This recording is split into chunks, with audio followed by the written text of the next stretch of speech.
Bonjour à tous. Ça faisait longtemps que j'avais envie de vous faire cette vidéo dans laquelle je vais tenter de vous expliquer la nature des événements actuels et comment les intégrer pleinement pour y faire face. C'est-à-dire que, en fait, il faut du courage. Et ce qui était un élément déclencheur pour moi de faire cette vidéo, c'est de tomber sur la plupart des coachs en développement personnel ou médiums ou youtubeurs. Je trouve qu'ils ne vont pas jusqu'au bout des choses lorsqu'ils vous disent, en gros, oui, la vie est dure en ce moment, mais autre chose se prépare. Ils sont toujours un peu flous et vagues sur ce quelque chose, car soit ils ne savent pas, soit ils se considèrent des initiés et que vous devez arriver au même degré de conscience qu'eux pour savoir. Donc, à moi de vous communiquer ce dont il s'agit exactement. Et ce que je vais vous communiquer explique en partie la colère et les grèves actuelles, entre autres, enfin tous les bouleversements actuels. Alors les notes et extraits que je vais vous lire sont des communications de Pastor qui ont été reçues par canal médiumnique, on pourrait dire, et transcrites et qui datent des années fin 80, début 90. Alors tous ces textes que j'avais pour la première fois consultés vers 2014-2015, ils m'avaient fait grande impression parce que ça résonnait avec toute mon intuition et ce que je savais, ce que je connaissais, mais sans pouvoir mettre forcément des noms et des formes dessus. Et tout ça était si direct et si clair que bien que fasciné par ces propos, j'étais un peu effrayé dans un premier temps. Et je crois que j'ai laissé tout ça de côté pendant plusieurs années. Mais en même temps, je peux dire que ça m'a préparé à tous les événements actuels. C'est-à-dire que au fond de moi, je me disais, ok, garde un petit peu de tout ça en mémoire pour que, une fois que les événements arriveront, et j'étais persuadé qu'ils arriveraient, eh bien là, il faudrait que je me tienne prêt. Et quelque part, c'est passé dans mon subconscient. Et ça me sert tous les jours, mais moi-même, j'ai besoin de me rappeler tout ça et de vous le rappeler au passage. Alors, lorsque je vous lis ces notes, je suis au-delà de tout cautionnement, hein. Je sais simplement que c'est vrai et que ces choses-là arriveront. Mais je ne saurais pas exactement vous dire pourquoi. Donc ces textes de Pastor sont accessibles sur le site conscienceuniverselle.fr. Je ne sais pas du tout à qui il appartient spécifiquement, mais il y a des choses extrêmement intéressantes et c'est normal de citer la source que je vais d'ailleurs vous mettre en lien dans la description. Donc tous les textes sont des extraits de psychologie cosmique avec des titres pour chacune d'entre elles. On va commencer par une de 1992, l'énergie des pleines lunes. C'est lorsque l'humanité a besoin de l'apport d'une certaine énergie pour une maturité, pour une création, une évolution, que la planète correspondante ouvre les vannes et vous envoie son énergie. Au fur et à mesure, différentes planètes, Vénus, Mars, etc., comme on touche les notes d'un piano, envoient leurs notes, elles déversent leur énergie particulière qui provoque dans l'humanité des points d'évolution, des points de friction, et ce déversement est maintenu pendant tout le temps que l'ouvrage est nécessaire. Alors là, je fais une petite parenthèse.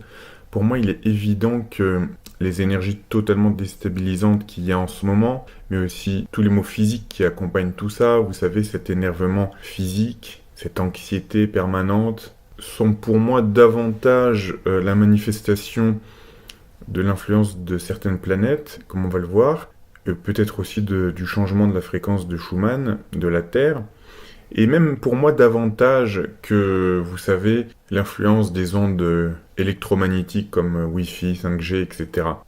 Pour moi, il y a des choses encore plus puissantes que ces ondes électromagnétiques terrestres qui sont diffusées graduellement et qui font un petit peu sauter toutes nos structures internes, ce qui fait qu'on a une réaction de peur dans un premier temps. Et tout ça donc va être expliqué. Donc ce déversement est maintenu pendant tout le temps que l'ouvrage est nécessaire. La planète que vous allez devoir petit à petit intégrer, qui va vous donner votre future mission, est la planète Jupiter. Il s'agit d'un travail mental quand on voit l'entité de Jupiter. Tout cela pourquoi ? Pour aboutir à une nouvelle communication plus juste, pour aboutir à un nouveau partage plus égalitaire, un phénomène de société où les gens se regardent, s'apprécient, s'écoutent, s'entraident, où l'on découvre un nouveau système social, où l'on va favoriser l'expression, ce qui va donner une expansion économique à la Terre entière. Cela, seul Jupiter peut l'accorder. Mais attention, cela voudra dire que l'on va devoir faire la justice en soi être juste, car on ne pourra pas dire à son ami quelque chose sans être totalement l'amour dont j'ai parlé, sans accepter qu'il nous fasse aussi une remarque. Si cela n'était pas fait, Jupiter deviendrait une énergie de catastrophe, détruirait les intuitions, détruirait les hommes. Dans un premier temps, c'est ce qui risque de se passer dans votre société. Dans un premier temps, on aura l'impression de faire le nettoyage, que ce soit à propos des différentes mafias, à propos des spéculations abusives, de la fermeture de certains laboratoires qui ne cherchent rien et qui ne vivent qu'au détriment des donateurs. On aura l'impression qu'il y a une grande purge et qu'on vit dans un monde plus juste. Mais au moment où la purge va vous atteindre vous-même, vous aurez l'impression que le monde devient dur. Tant que l'on tue les méchants, mon Dieu que c'est joli. Mais sitôt que l'on me touche moi, qui me croit un gentil de Dieu, voilà que de nouveau je vais identifier le monde à la dureté, à l'impartialité, à l'épreuve.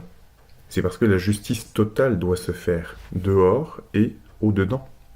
Alors je vous informe de l'impact de cette énergie, du travail que vous aurez à faire sur vous-même et de l'attitude juste par laquelle vous pouvez effectuer ce travail et qui mènera d'ailleurs la vie dans la société pendant les prochaines générations.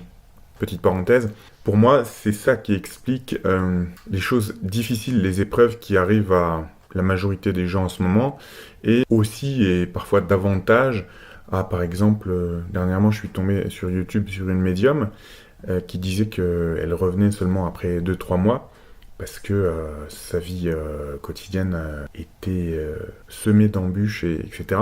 Et je pense que tout le monde doit réaliser que le travail doit aussi se faire sur nous-mêmes. Si autant d'embûches, c'est pas normal. Enfin, c'est pas normal dans le sens l'univers ne veut pas ça pour vous.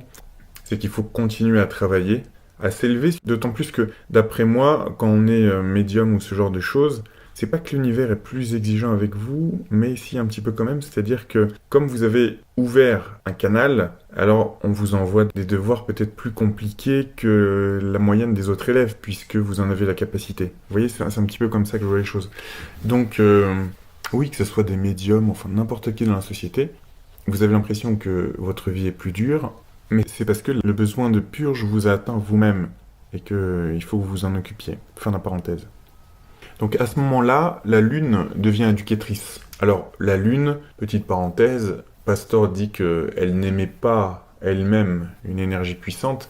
En fait, elle diffuse indirectement celle du Soleil, mais aussi celle d'autres planètes, selon les cycles et les occasions. Donc la Lune devient éducatrice, elle vous montre ce qui ne va pas et vous le dit très fort et vous propose de travailler dessus. Une fois, avec furie, elle vous reproche toutes vos limites, et l'autre fois, elle est une mère qui vous console, vous nourrit et vous encourage. Et la Lune, ainsi que les énergies qui passent à travers elle, visent l'humanité, et pas un seul homme.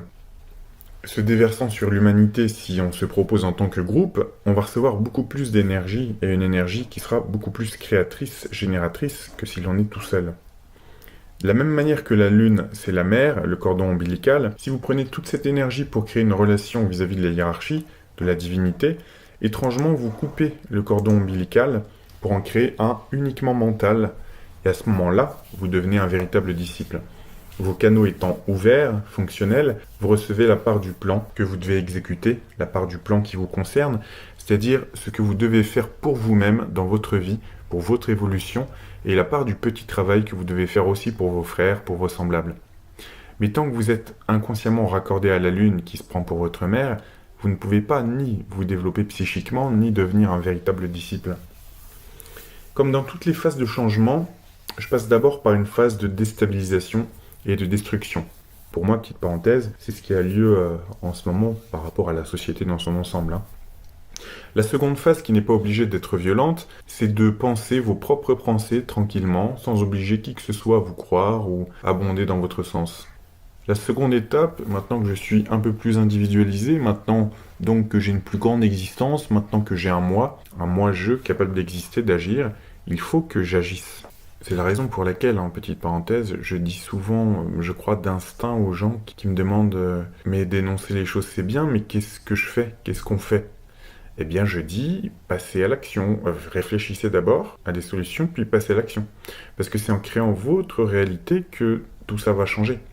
Et c'est si chacun fait sa part du travail que tout ça va changer. Moi, mon travail, c'est entre autres de vous dire ce qui ne va pas, mais c'est aussi parfois plus que ça. Et chacun doit avoir sa part de travail, tout simplement. Il faut que j'agisse. Regardez les gens autour de vous qui ne sont pas spécialement responsables, pas spécialement créatifs, qui ont une petite culture, non pas qu'ils ne soient pas allés suffisamment à l'école, mais parce qu'ils ne pensent pas suffisamment par eux-mêmes, et observez le comportement de ces personnes. Observez ces personnes discuter.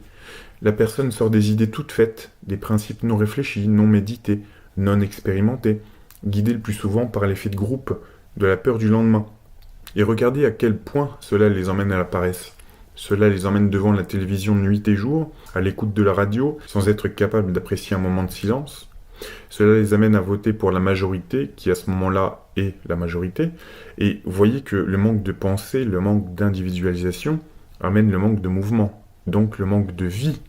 Observez maintenant quelqu'un d'assez responsable, assez créatif, et discutez avec lui. Et voyez à quel point il a ses propres idées, qu'il ne prétend pas être toujours juste, et même si parfois il se trompe lourdement, mais voyez à quel point il existe, il s'accomplit et s'investit dans différentes associations, dans des recherches scientifiques ou paranormales, ou à propos de Dieu. Voyez à quel point l'individualisation est liée à la force d'accomplissement et au mouvement de la vie. Et faites votre choix. Est-ce que je garde mes pantoufles en regardant la télévision, en attendant que les autres pensent et me disent ce que je dois penser, ou est-ce que je me chausse et cherche sur tous les sentiers le sens de la vie, que je m'interroge ce que je dois en penser et prendre des risques? Et là, je me découvre tout un nouvel espace. Ce qu'ils veulent, les aînés de la hiérarchie, donc là, ça se passe là-haut, pas forcément à notre niveau physique, c'est développer votre individualité au maximum. Développer votre plan mental autant qu'il se peut. Donc, vous ne devez pas utiliser une relation d'amour avec eux, mais apprendre à penser. Par les sujets de réflexion qu'ils vous proposent, les détails, les reliefs qu'ils vous proposent, réfléchissez. Ainsi, construisez votre corps mental, construisez votre individualité, et au moment où cette individualité existe, avec amour ou pas, le contact se fait, l'inspiration a lieu. Alors, on passe à un autre article, l'ère du Verseau et les grands bouleversements, donc qui date de 1988. Je ne veux pas dire que les nouveaux guérisseurs soient en place, car la vague d'entités qui doit arriver pour véhiculer l'énergie de la guérison, cette vague-là n'est pas encore incarnée, donc en 1988. Par contre, il faut toujours envoyer des ambassadeurs, c'est-à-dire des pionniers qui vont créer le terrain. Car il ne faut pas attendre que des âmes très évoluées arrivent et que par leur évolution, elles accomplissent d'un coup la structure et l'éveil à cette nouvelle technique, les hommes en incarnation. Il y a toujours des pionniers plus grossiers que ceux qui viendront après, qui l'a créé et qui ont pour nous plus d'importance que ceux qui viendront après. Parce que sans les pionniers, personne ne peut venir.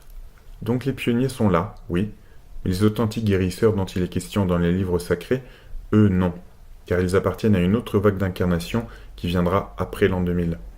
Mais jusqu'à l'an 2000, tous ces pionniers qui sont là pour sensibiliser la civilisation à une autre façon de voir la vie, de voir le corps, de comprendre la guérison et la maladie, ces pionniers-là, oui, ils sont en place. Ils ont un travail énorme, beaucoup plus énorme et beaucoup plus difficile que ceux qui viendront après l'an 2000 et qui n'auront qu'à exercer le pouvoir de leur évolution. Car ils ont à se battre contre l'indifférence, contre l'intolérance, contre aussi le manque de foi, contre l'incrédulité, contre le matérialisme. Et automatiquement, tous les pionniers meurent de leur découverte. C'est-à-dire qu'ils finissent par être rongés par tout le négatif qui leur revient de cette société.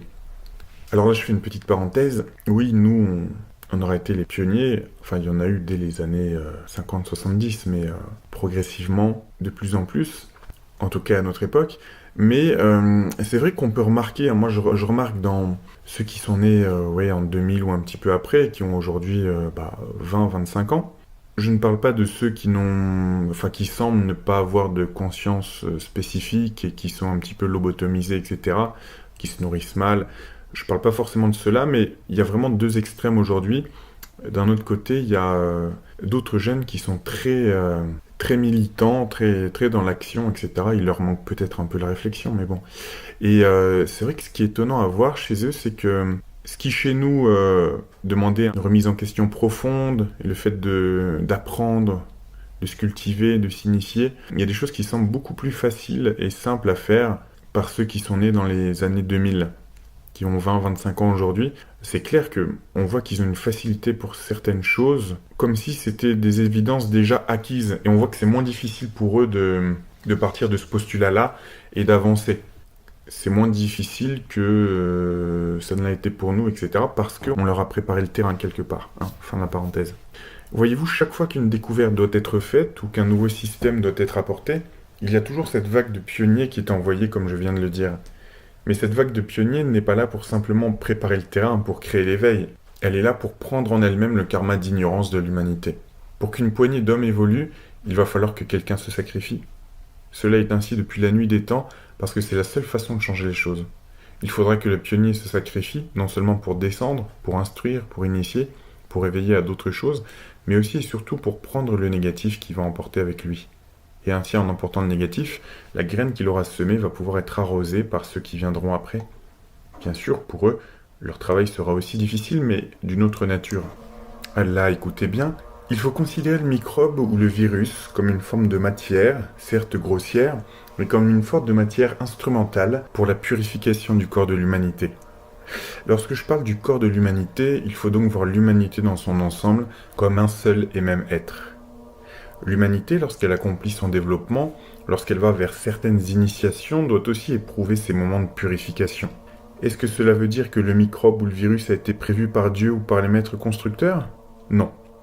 Ce qui est tout simplement arrivé à l'état d'émergence, c'est cette part de matière lourde, ténébreuse, informe du centre de la Terre, dont je parlais tout à l'heure, et qui cycliquement revient à la surface de l'humanité. Alors ça c'est intriguant, hein.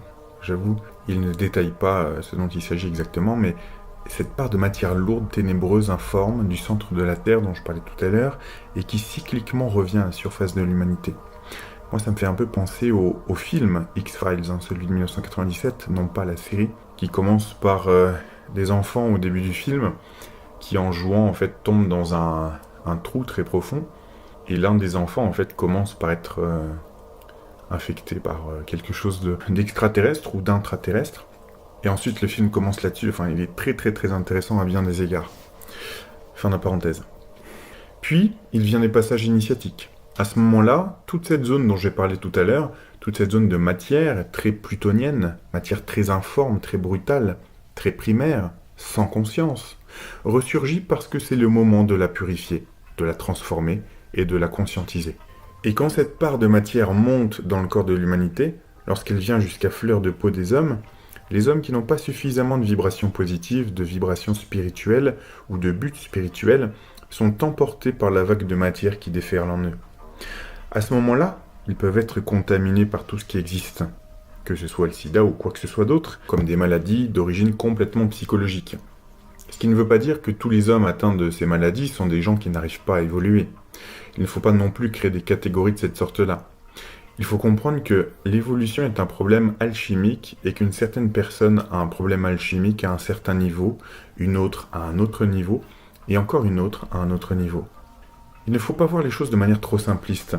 On a trop simplifié tout ça dans certains ouvrages et on dit « celui qui est saint, celui qui est pur ne sera jamais malade, ne manquera jamais de chance, ni d'argent, ni de gloire, ni de ceci, ni de cela, tandis que celui qui est un affreux matérialiste manquera de tout. » Or, celui qui réfléchit un peu voit bien que beaucoup de matérialistes sont comblés des plus grands bienfaits de la nature et de la société, et que certains spiritualistes n'ont rien du tout et qu'en plus, ils meurent de graves maladies.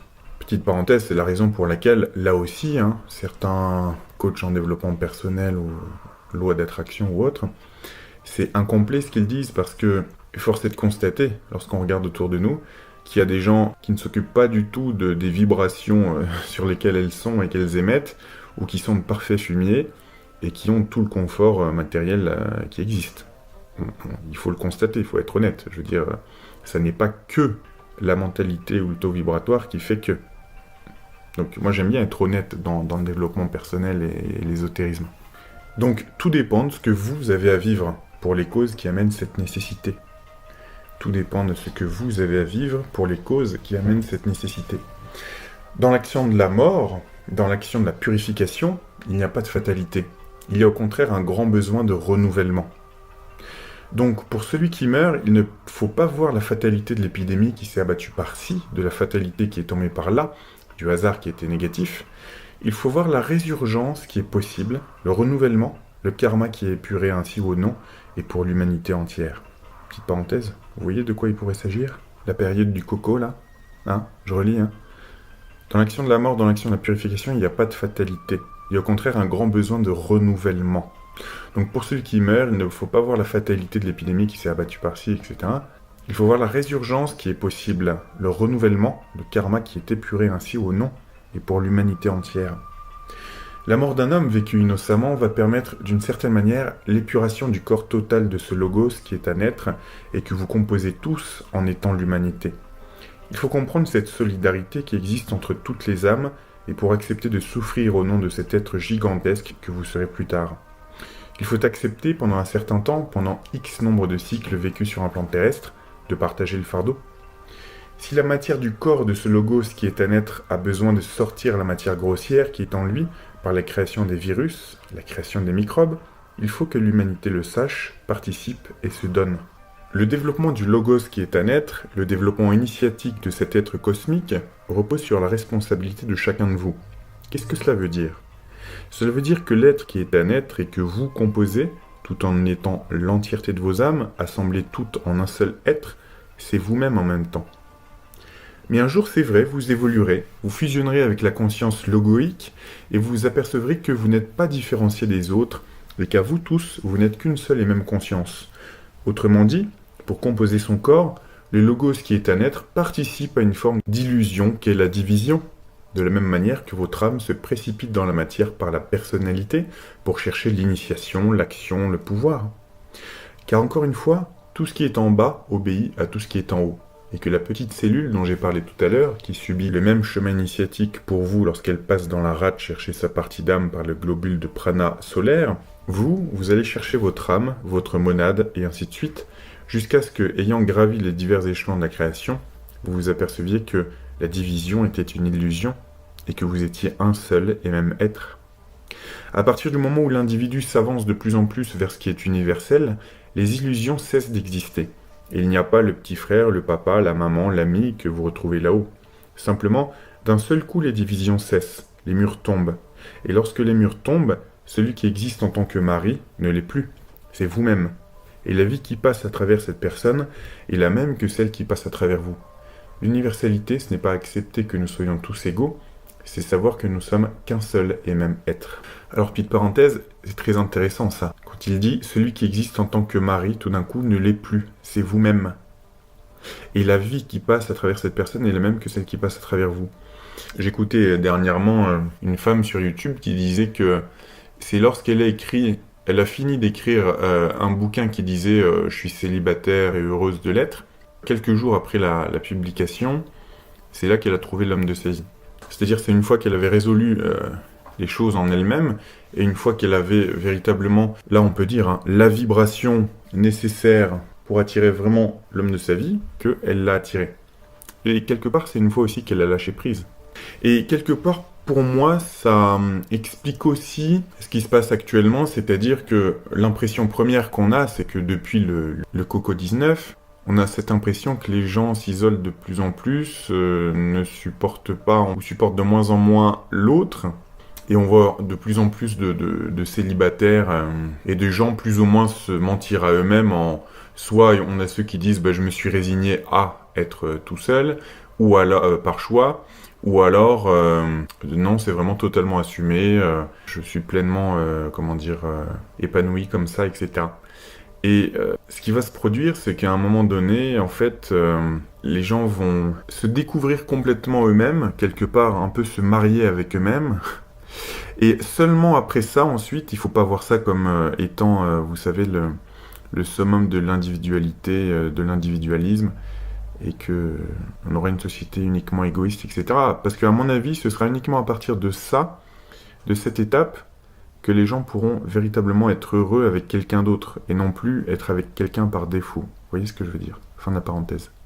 Pour en revenir aux maladies, et pour dédramatiser, je dirais que chaque fois qu'arrive une résurgence de cette masse de matière qui est à initier, l'humanité souffre beaucoup, en apparence.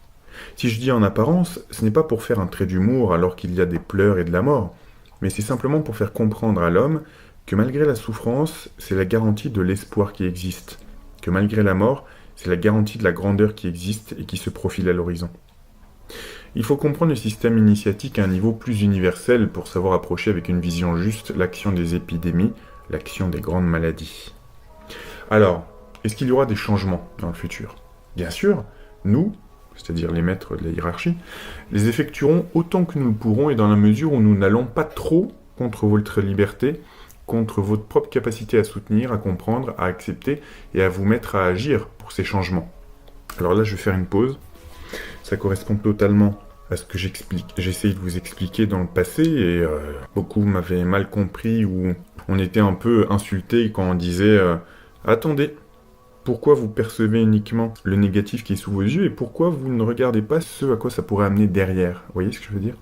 Et quand je disais au niveau de la hiérarchie, enfin celle qui dirige un petit peu la vie sur cette terre, au niveau de leur choix, quand je vous disais que c'est justement parce que l'individu est en train de se libérer qu'ils considèrent, enfin ceux qui sont tout en haut, ils considèrent que avant de nous enlever notre collier, notre laisse, enfin c'est pas une image extraordinaire mais voilà, ils doivent continuer à nous surveiller matériellement et ou politiquement.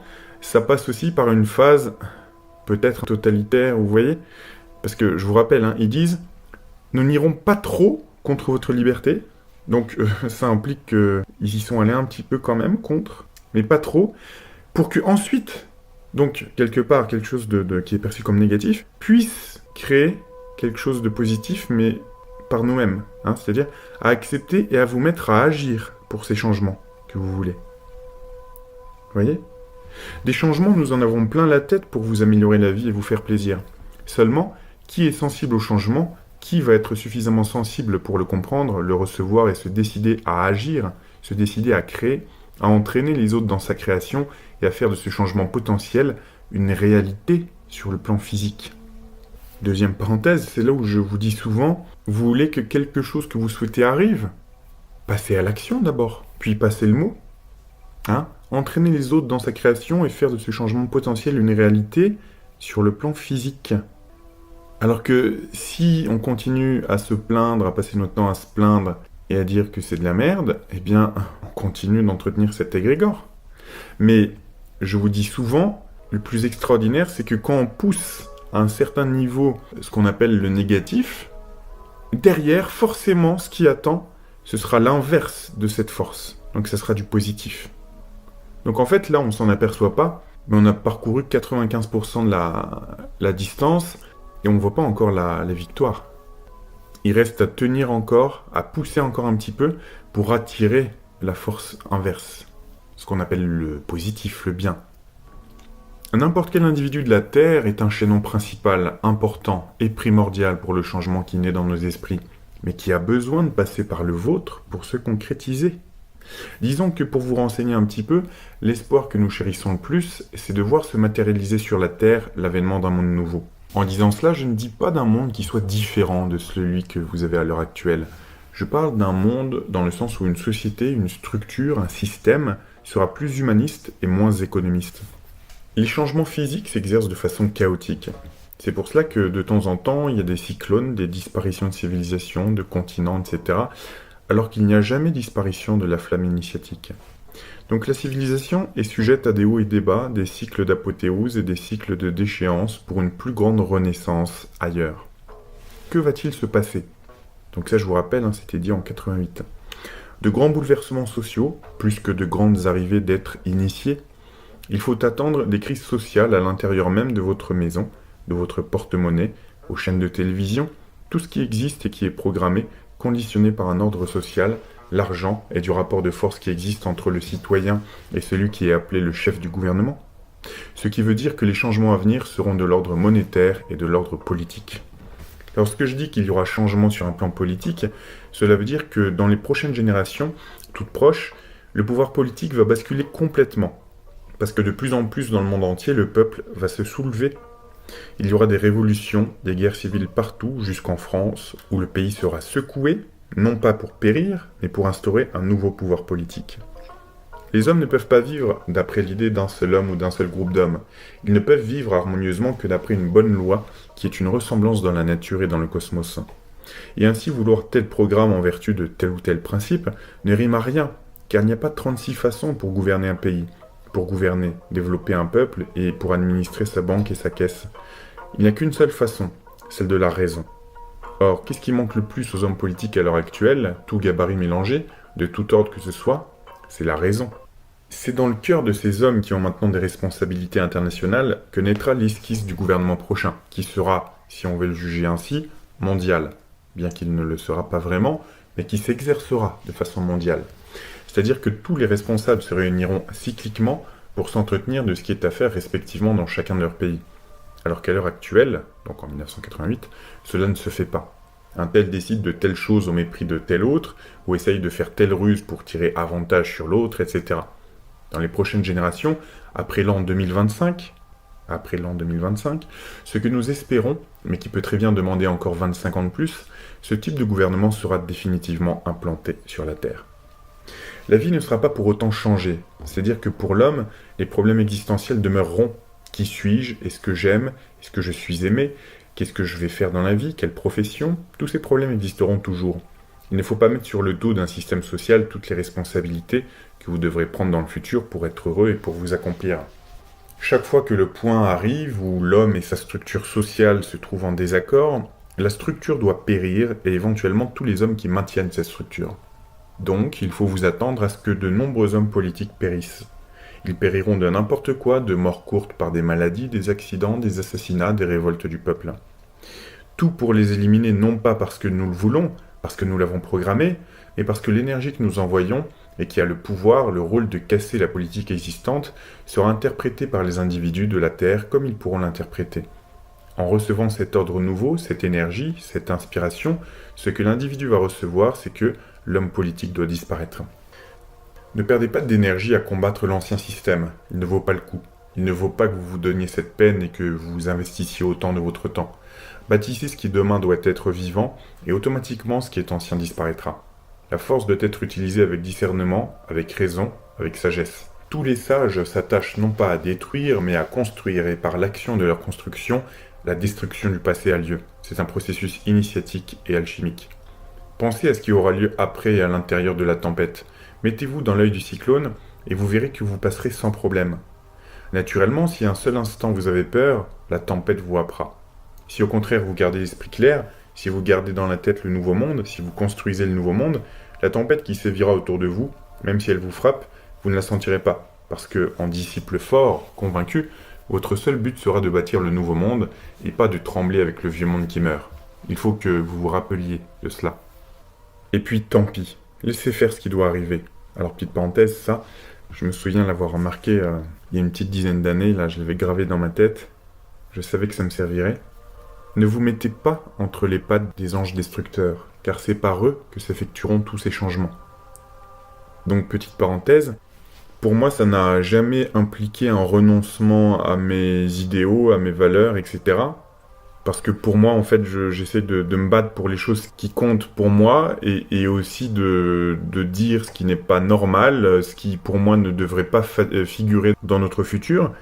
Je me bats pour ça, mais pour que, préalablement à ce qui viendra de nouveau, on puisse déjà reconnaître ce qui allait mal dans le passé, pour pouvoir avoir de solides fondations.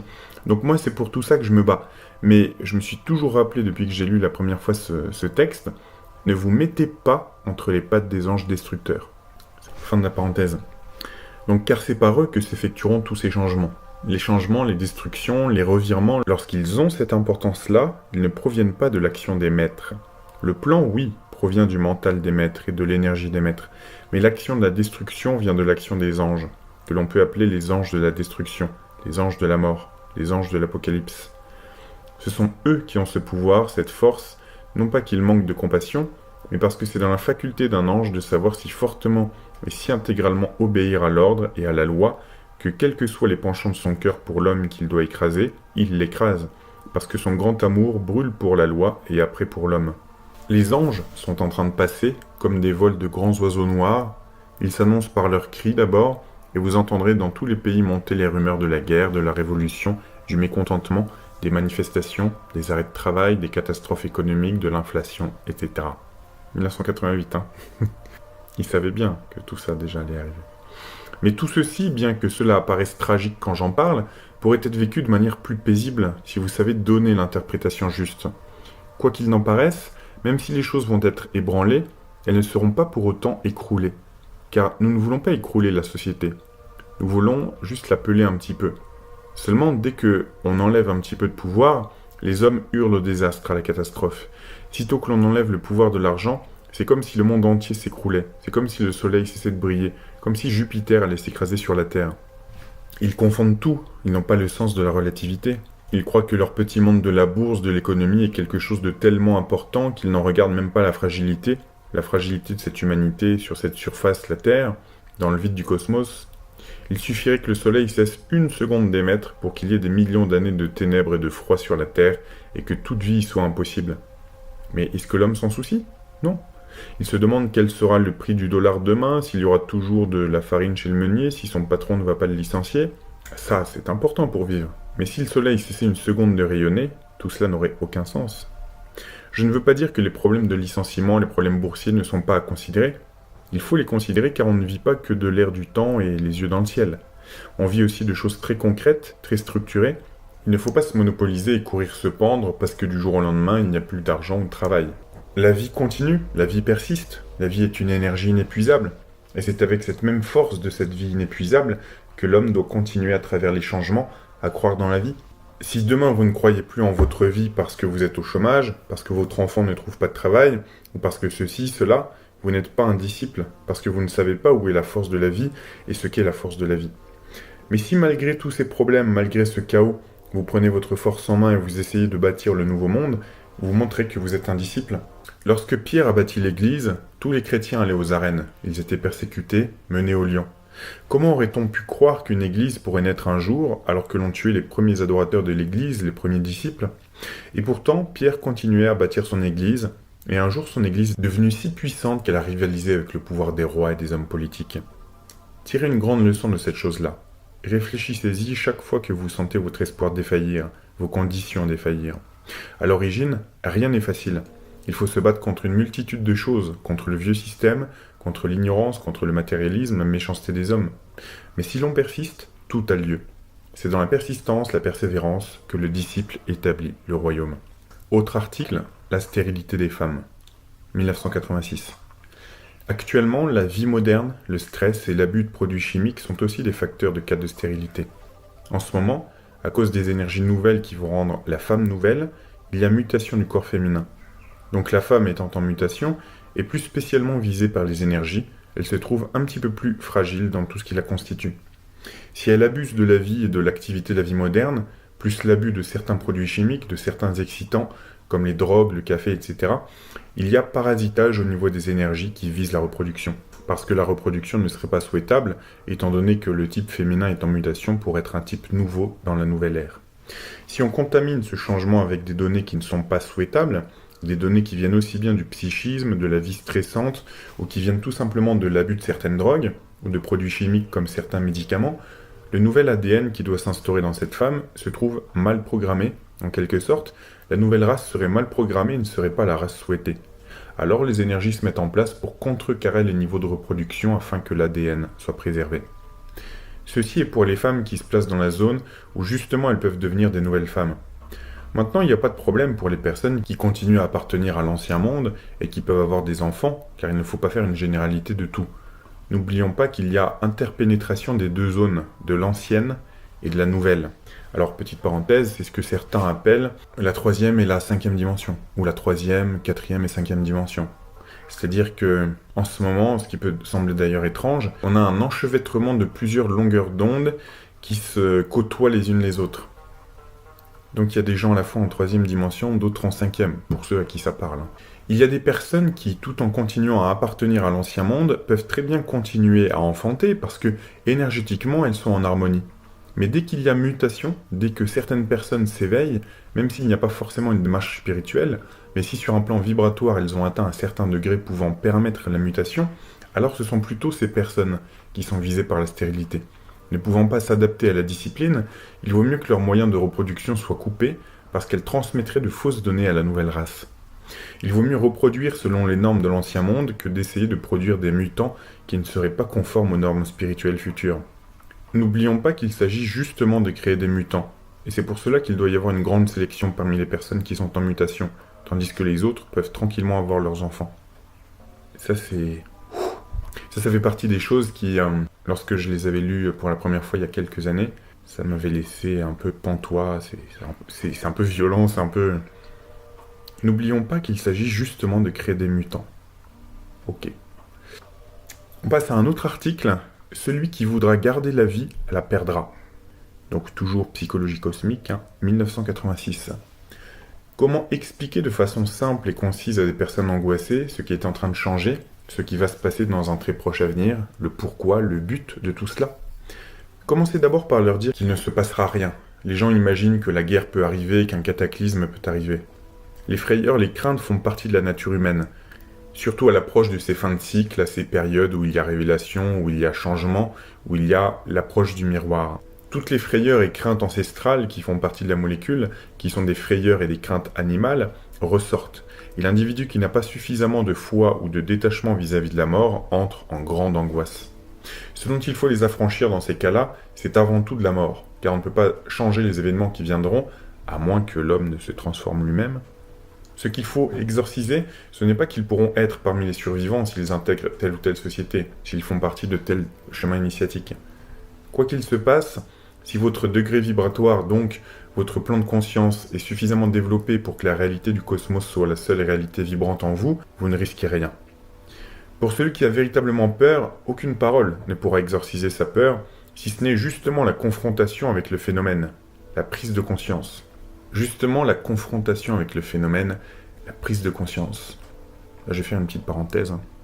Vous voyez ce que ça pourrait signifier au niveau de notre société? C'est-à-dire que, pour donner un petit exemple, des 2-3 dernières années, on aurait nos dirigeants politiques qui ne sont pas les véritables décisionnaires au niveau occulte.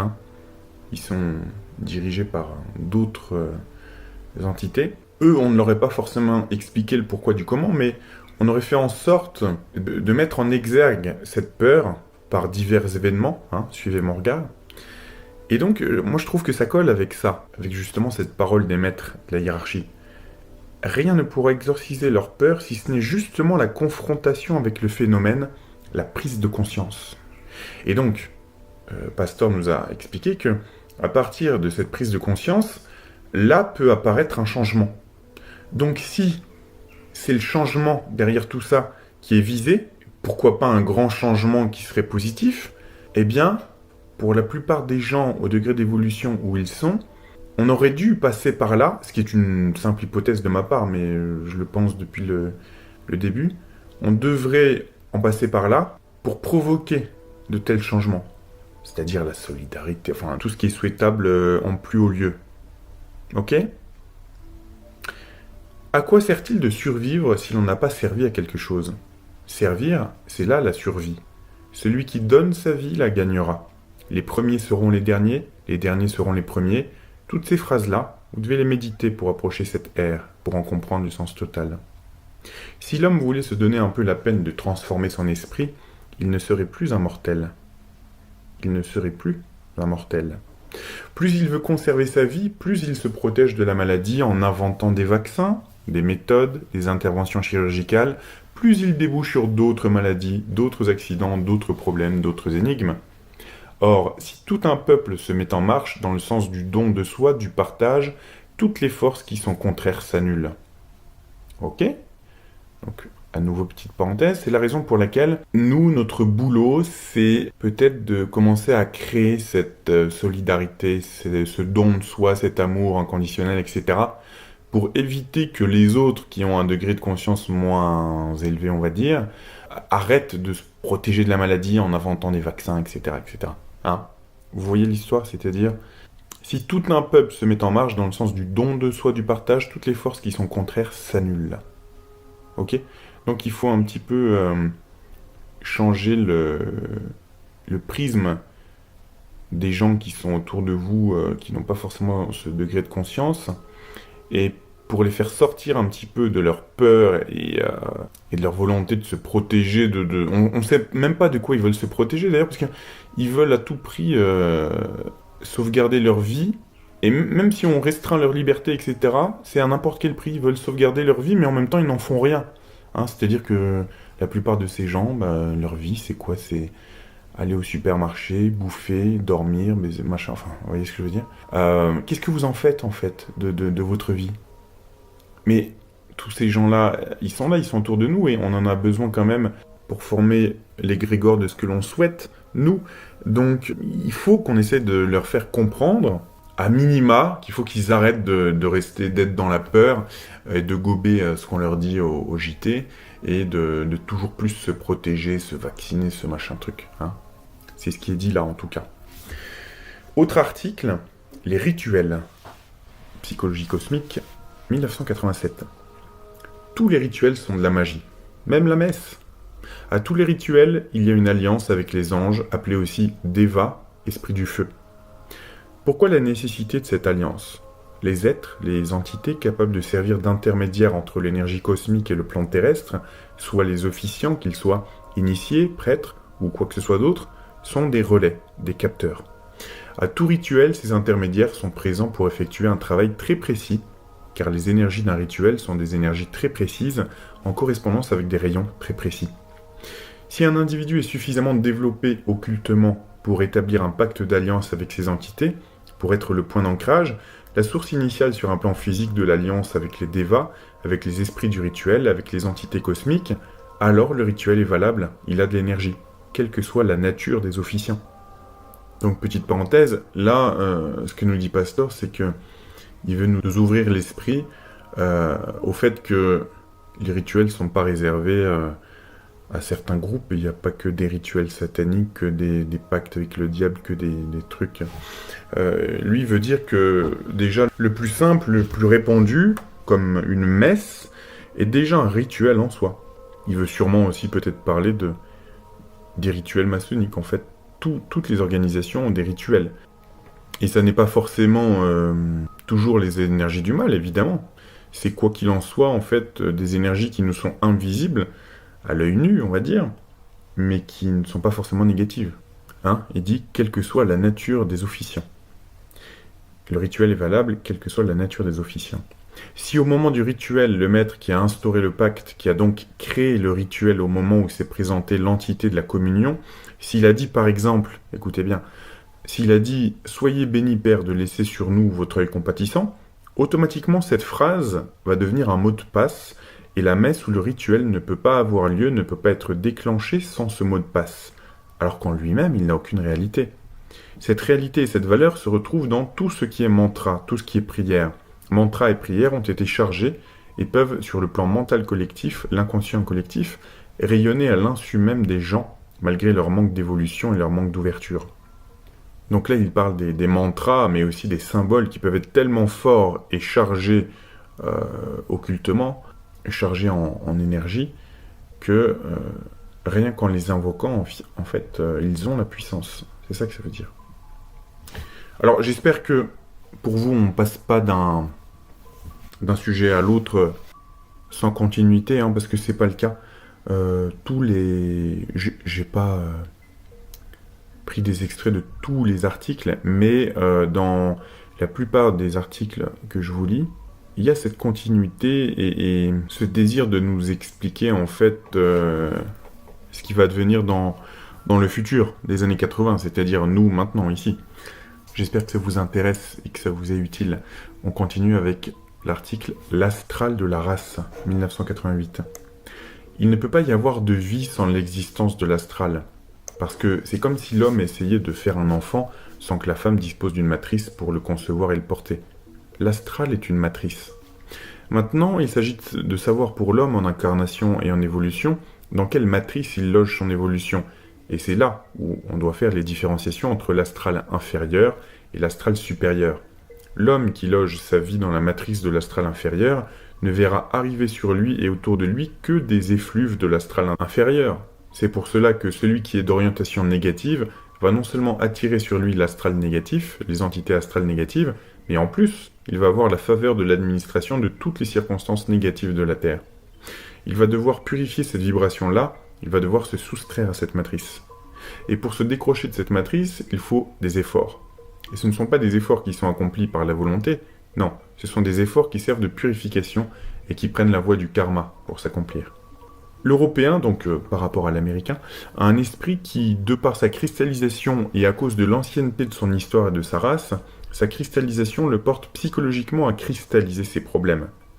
Ainsi, un problème vécu lors de la petite enfance ou un peu plus tard devient en entrant dans le subconscient un véritable traumatisme et un complexe, alors que l'Américain rejette immédiatement le traumatisme, ce qui crée par là même une extériorisation de violence beaucoup plus grande que chez l'Européen. Lorsqu'on dit qu'il faut purifier le corps astral de la planète, c'est vrai pour garder une vision en général de la chose, mais non pas parce que les hommes l'auraient rempli d'idées impropres, de réactions émotionnelles impropres, sales ou guerrières, etc. Non, mais parce que la planète d'une façon générale doit passer à un niveau initiatique supérieur, il faut donc pour cela aligner tous les corps. Il n'y a pas que le corps astral qu'il faut purifier ou élever, mais aussi le corps éthérique. Et c'est pour cela qu'il y a en ce moment un tel déferlement de toutes les maladies infectieuses, et qu'il en aura encore d'autres, jusqu'à ce que cet alignement du corps éthérique et du corps astral soit fait avec le corps mental, lui-même pouvant s'aligner avec sa partie supérieure, le mental supérieur. On ne peut pas créer au niveau planétaire une initiation sans qu'il y ait l'alignement vibratoire de tous les corps. Donc oui, petite parenthèse, il cherche bien à créer au niveau planétaire une initiation. Mais là aussi, je veux dire, si à un moment donné ça vient d'aussi haut, il est bien évident que ça doit se faire. Là, c'est même pas du fatalisme, c'est que là, ce ne sont pas des hommes qui nous imposent leur vision des choses, c'est qu'on doit en passer par là au niveau évolution. Là, on parle des entités invisibles qui régissent notre planète, qui ont décidé ça. Enfin, pour moi, c'est évident. Il faut aller un petit peu au-delà de dire ah oui, la société est devenue, par exemple, satanique et c'est eux qui veulent nous imposer une initiation. Non. De toute façon, si une chose arrive à un niveau mondial comme ça, avec autant de force, autant de puissance, c'est que ça a été décidé en très très haut lieu, donc que ça fait partie du plan. C'est évident. Ainsi, en mettant tous ces corps au diapason avec la vibration du corps mental supérieur, il va y avoir jonction, comme deux aimants que l'on rapproche, ils s'accouplent. Alors, pour moi, ça rejoint un petit peu la signification ésotérique ou occulte du clip I Feel It Coming. J'allais dire de Bruno Mars. Non, c'est Weekend, je crois. I Feel It Coming, avec le refrain des Daft Punk. Et surtout la fin de ce clip. Alors moi, ce clip, il m'avait marqué. Alors bizarrement, j'avais préparé toute une vidéo là-dessus. Et puis, parfois, c'est comme si on m'effaçait de ma pensée ce sur quoi je travaillais pour que ça ne sorte pas. C'est très bizarre. Donc, en fait, c'est resté sur mes disques durs depuis... Ça fait quoi? Ça doit faire 7 ans que le morceau est sorti. Mais ça m'avait vraiment marqué parce que je m'étais dit, ouf, il y a quelque chose à comprendre là. Et c'est à la fois terrifiant et beau en même temps. C'est que dans le clip, moi, ce que j'avais compris, c'est que il fallait que l'homme et la femme aussi, et que l'humanité se débarrasse de ces scories. On le voit à un moment quand ça souffle très fort et que ça souffle tellement fort que toutes les scories du monde disparaissent et qu'à un moment, eux-mêmes se désintègrent. Et à la fin, en fait, si je me souviens bien, le principe masculin, donc lui, The Weeknd avec l'autre actrice, là, et donc ce principe féminin, ils s'unissent ensemble et ils montent dans l'éternité, comme ça, si je me souviens bien. Et ça, pour moi, c'est hautement occulte, comme signification. Et ça rejoint vraiment ça. Il va y avoir jonction comme deux aimants que l'on rapproche, ils s'accouplent. Donc, bien sûr, principe masculin-féminin, mais à un autre niveau, on peut voir ça comme le fait de mettre tous ces corps au diapason avec la vibration du corps mental supérieur. Il y a une espèce de fusion comme ça pour un être complet. Bref. Prochain article. Énergie du centre de la Terre, 1992. Pour que les hommes apprennent à mieux communiquer, il va falloir qu'ils aillent au bout de leur non-communication et ça va prendre du temps. Alors stop, là je fais déjà une petite parenthèse. Pour moi, cette phrase, ça résonne vachement avec le masque qu'on nous a imposé et fait porter pendant le Coco-19. Il va falloir qu'ils aillent au bout de leur non-communication. Alors même si on en a souffert d'ailleurs, peu importe tout ça, en fait on a l'impression que c'est des stades initiatiques. En fait on pousse le pire tellement loin pour l'humain que ça débouche derrière sur autre chose. Peut-être qu'on commence à se dire qu'il faut être plus solidaire, à prendre plus l'autre en compte, etc. Moi, il y a quand même une chose que je remarque, malgré tout le négatif en ce moment, c'est que même quand je regarde des vieilles émissions, enfin des vieilles d'il y a 5-10 ans ou autres, je me dis, mais... Ou même quand j'essaie de me souvenir de comment c'était il y a quelques années, je trouve les gens bien plus, malgré tout, hein, les gens sont ingrats, etc., mais c'est-à-dire qu'ils sont perdus eux-mêmes. En ce moment, ils n'ont même plus le temps de penser aux autres, donc forcément, ça crée de l'ingratitude. Mais pour moi, enfin, de mon vivant, les gens n'ont jamais été aussi... autant dans le partage, autant dans le... Il y a quand même des choses positives qui se dessinent. Moi, je me souviens quand même quand j'étais enfant... C'était vraiment chacun pour soi, hein. Je me souviens d'avoir assisté à des agressions dans le bus ou dans le métro, et tout le monde faisait semblant de ne pas regarder. Et moi ou parfois quelqu'un d'autre, on était les seuls à intervenir. Alors je disais enfant, j'ai constaté ça, et adolescent, adulte, j'ai commencé à prendre les choses en main, mais je veux dire, c'était chacun pour sa gueule avant, vraiment. Beaucoup moins maintenant, beaucoup moins quand même, hein. Il faut le dire. Ouais, ça, c'était une petite parenthèse. Donc, il va falloir qu'ils aillent au bout de leur non-communication, et ça va prendre du temps.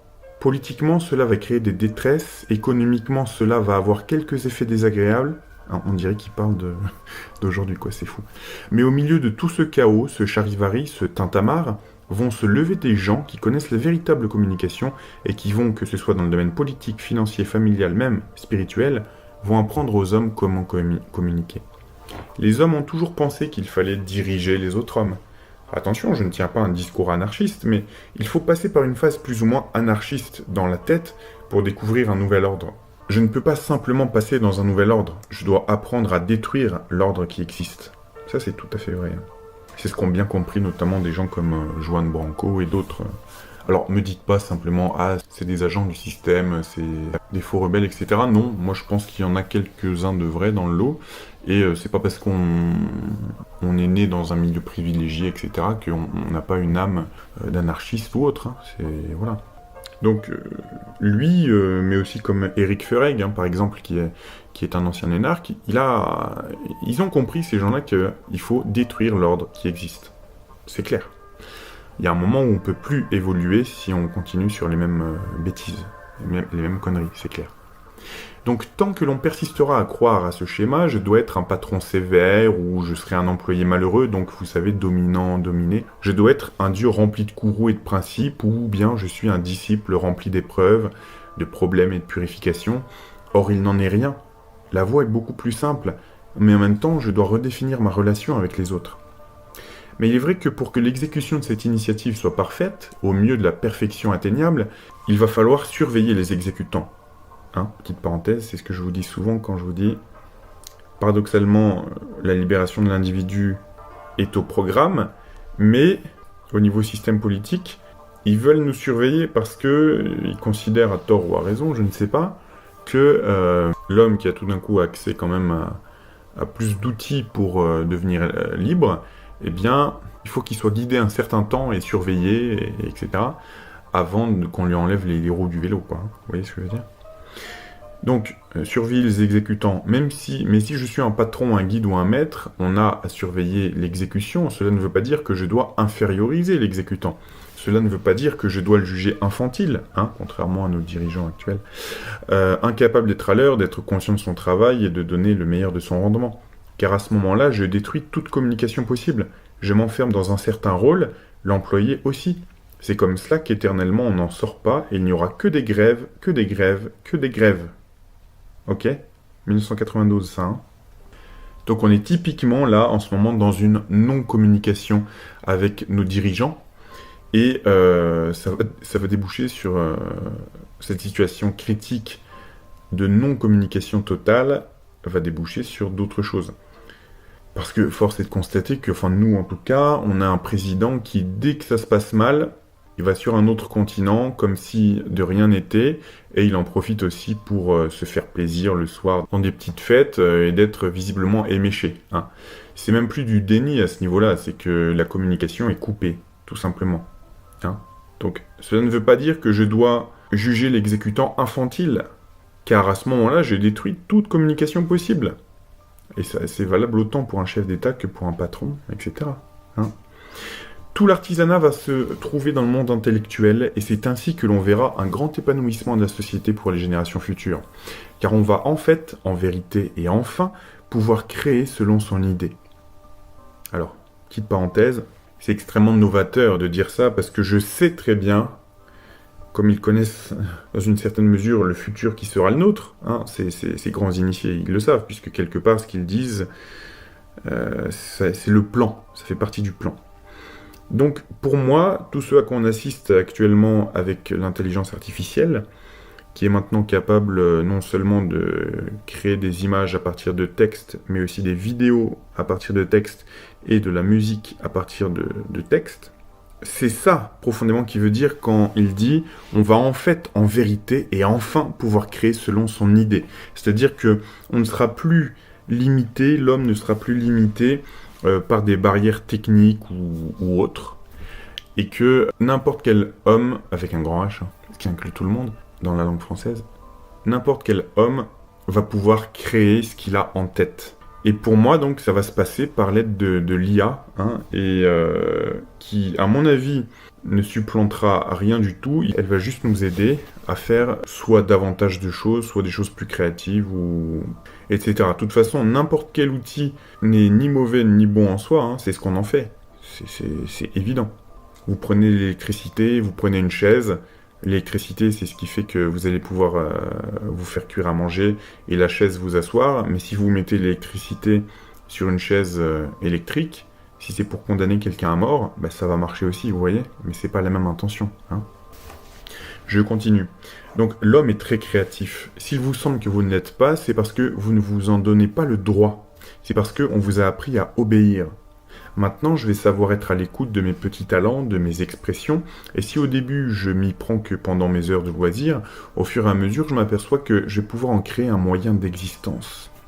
C'était très moderne hein, de dire ça en 1992, vous imaginez? Créer un moyen d'existence à partir de mes passions, etc. Mais c'est très récent dans nos sociétés occidentales de pouvoir être à son compte avec des métiers créatifs comme ça. C'est très très très moderne. Mais de toute façon, je n'oserais pas dire que les propos de Pastor sont modernes, puisqu'il s'agit probablement de, vous savez, des maîtres spirituels qui connaissent peut-être tout le contenu des mémoires akashiques de l'univers. Vous savez, toutes ces mémoires qui sont dans l'éther, enfin toutes ces idées, toutes ces paroles, enfin tout, qui sont archivées dans les archives akashiques de l'univers, et dans lesquelles puisent régulièrement, peut-être parfois sans le savoir, des génies, que ce soit dans la musique, dans l'industrie, etc. Et c'est-à-dire qu'on peut en quelque sorte se connecter au futur, puisque tout existe déjà quelque part dans l'air. Bref, ça c'est un autre sujet. Je continue. Pourquoi la coopérative est l'avenir de la société occidentale? Tout simplement parce que ce sera le seul moyen de survivre.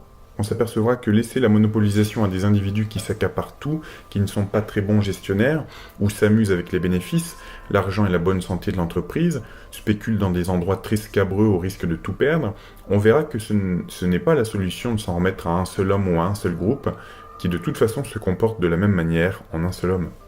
Alors petite parenthèse, on le voit déjà arriver partout, hein, cet esprit coopératif, que ce soit au niveau de certaines banques mutualistes, mais aussi et surtout de coopératives agricoles ou même de supermarchés coopératifs, c'est-à-dire que on est en train, et à juste et à raison, je veux dire, de se passer des supermarchés, des grandes surfaces qui en fait essayent d'augmenter leurs marges tout en ne payant toujours pas les agriculteurs, mais payent davantage les intermédiaires. Et en fait, il faut apprendre à se passer de tous ces intermédiaires.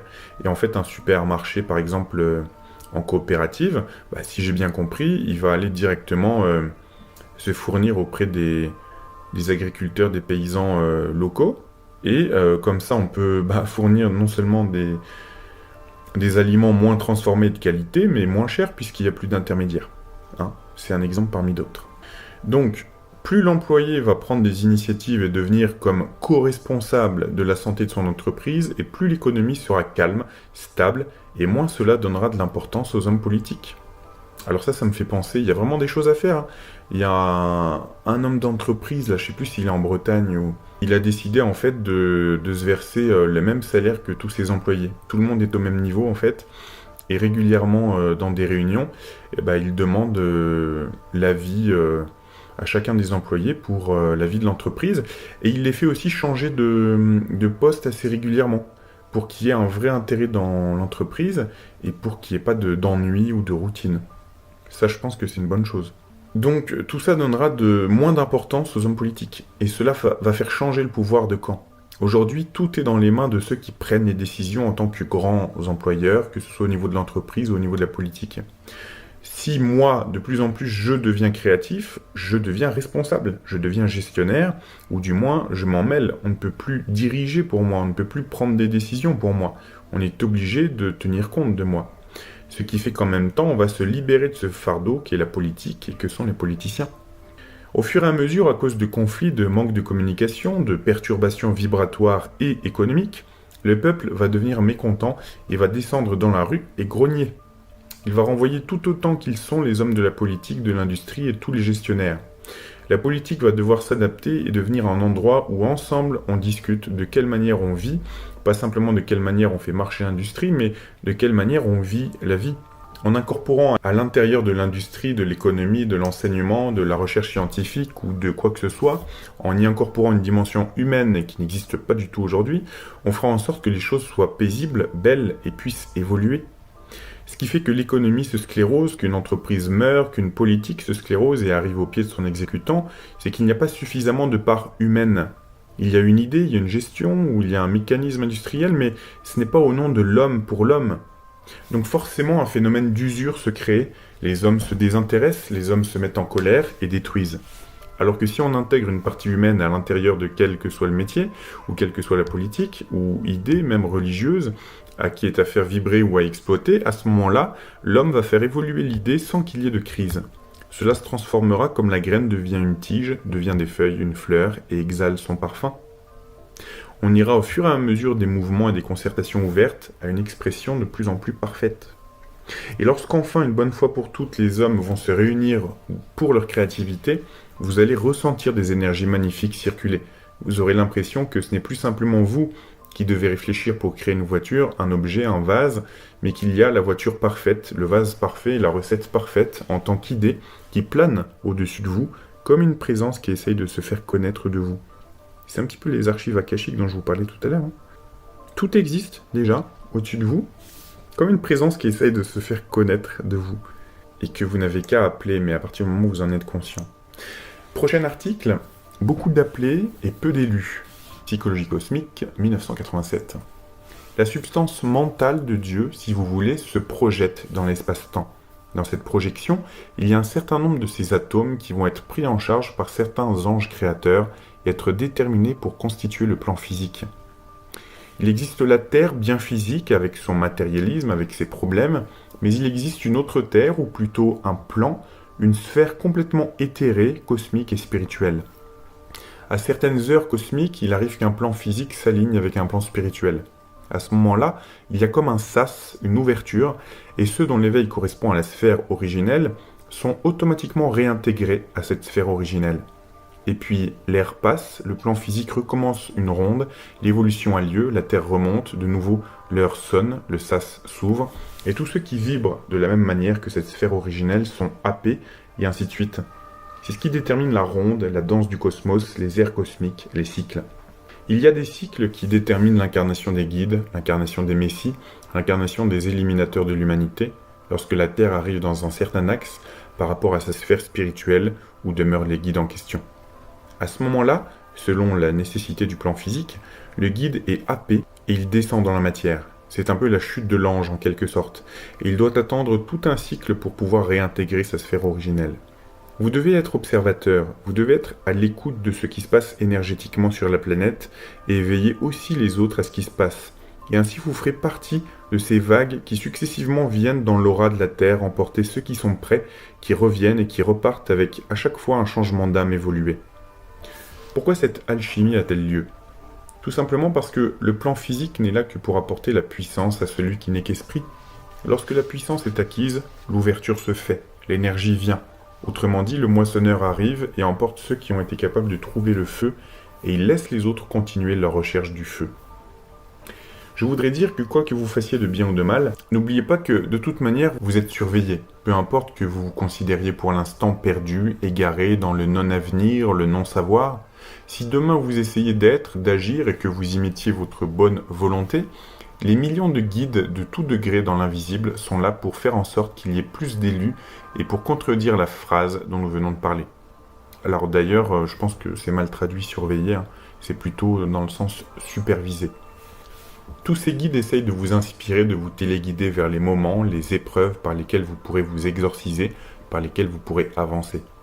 Ce qu'il faut donc, c'est participer à votre évolution, ne pas avoir un esprit fataliste et dire « il m'est arrivé tel problème et je n'en peux plus, la vie est trop dure, j'ai été cambriolé, on m'a cassé ma voiture, la banque m'a mal orienté, etc. » Il ne faut plus considérer les aspects de la vie quotidienne comme autant de cancers et de malheurs que vous subissez.